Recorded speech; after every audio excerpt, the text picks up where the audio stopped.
Welcome to our last week of distance learning. This week we're going to talk about writing and evaluating expressions. Now this is kind of difficult. We've done it before in class, and we talked about an order of operations to evaluate expressions. And they were PEMDAS.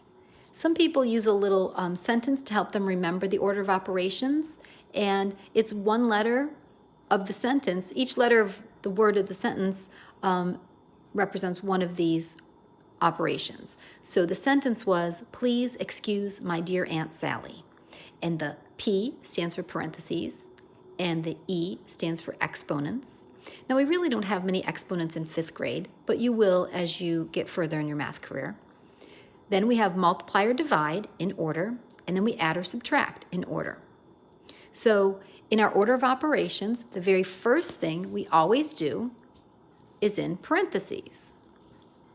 No matter where they are in the problem, you need to do those first. So here's an example. I've got 2 plus 8 divided by 4 minus 2 plus 5.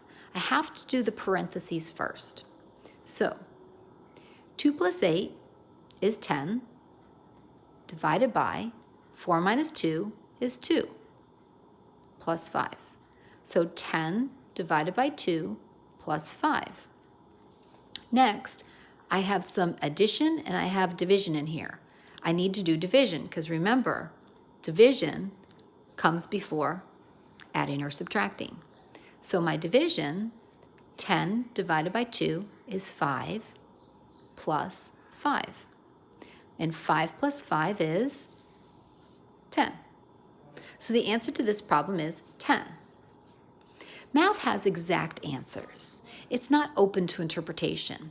Therefore, there are rules that must be followed so everyone will get the same answer or the intended answers. So now we're going to try this same problem without parentheses, but still following the PEMDAS rules. So if I have 2 plus 8 divided by 4 minus 2 plus 5.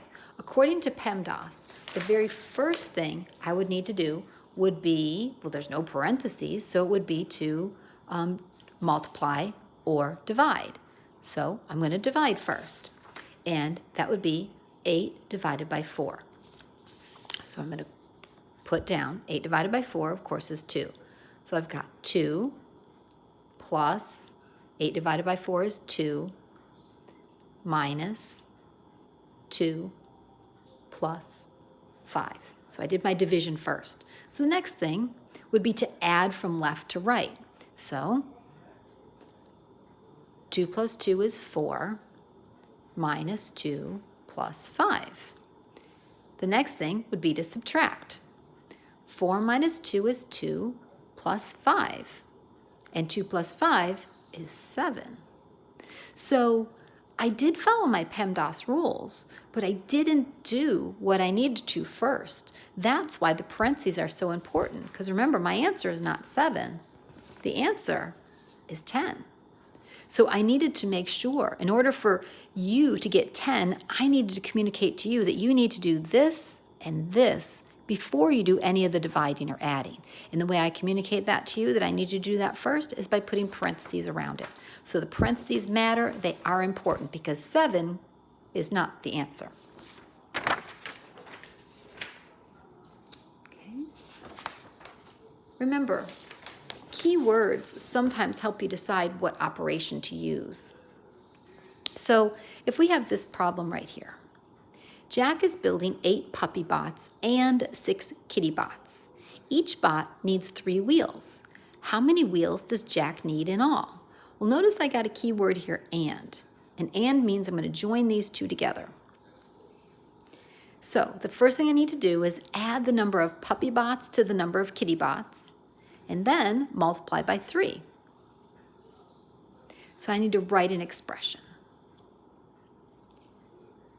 I knew I needed to add first and to find the total bots, then multiply by the number of wheels. So if I know I want you to do something first, I need to put it in parentheses. So I know I want to add those two things first, so I need to do 8 plus 6 in a set of parentheses and then times it by 3. So 8 plus 6 must be in those parentheses. Then I can multiply by 3. Since multiplication is commutative, I can also write the expression as 3 times 8 plus 6.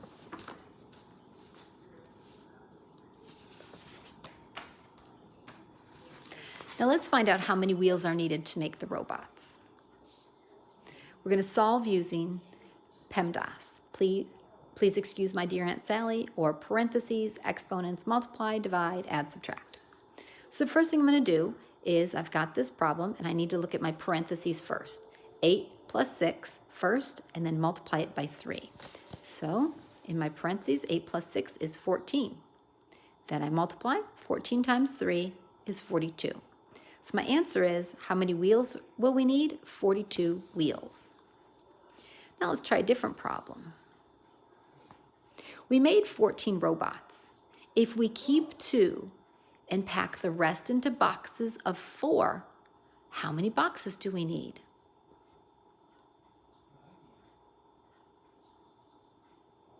So let's write a numeric expression first.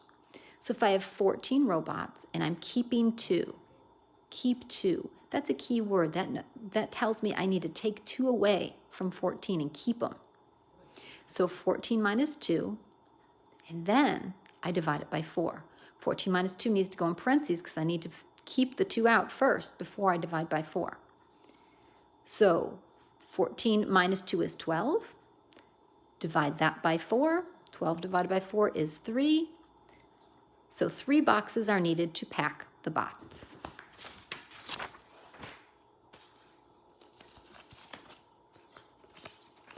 Try something else. Now we're going to figure out how can we solve without calculating, just by using reasoning. Sometimes we have expressions that we don't even need to figure out because they just want to know how the expressions compare to each other. So here's an example. So here I have 2 expressions.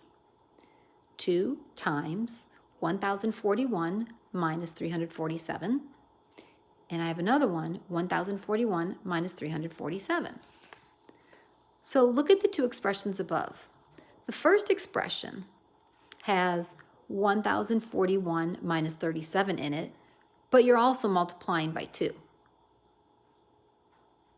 So without calculating, I know that this one, they both have the same subtraction in it, but this one I'm also multiplying by 2. I know that this is going to be larger than this one because it's twice as much because I multiplied it by 2. Looking at this one, 1041 minus 347 divided by 5 compared to 1041 minus 347. So look at the difference. The difference here is dividing by 5. When I divide by a whole number, my answers get smaller. So when I divide by a whole number, the answer will be less. So that's why I have the less than symbol right there.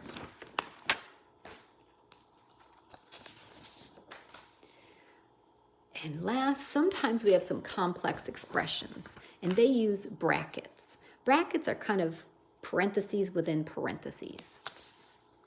All right, so if I have a problem like this, notice the brackets here and here. So inside this first set of brackets, I've got parentheses 4 minus 1, parentheses, times 4 plus 1. I'm going to add, when I get that answer, I add all that to 10 times 2, and then divide by 4. So let's break this down a little bit at a time. So the first thing I want to do is say, what is 4 minus 1? 4 minus 1 is my first set of brackets. 4 minus 1 is 3.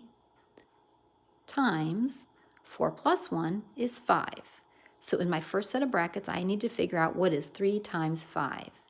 I need to add that to my second set.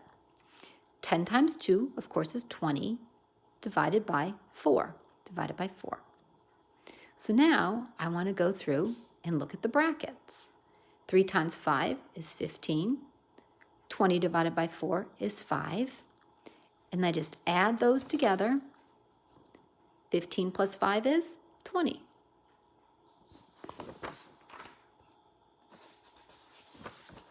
So now for the surprise. If you watch this video all the way through, make a comment, send me an email, or send me a text. If you do that, you do not have to do either of the iReady math lessons this week. Yay! But remember, please do your 30 to 45 minutes of my path instruction. So if you send me an email or a text, or make a comment in the YouTube section, then you do not have to do the teacher-assigned iReady math lessons. But please remember to do the My Path. All right, I hope you have a great week. Bye.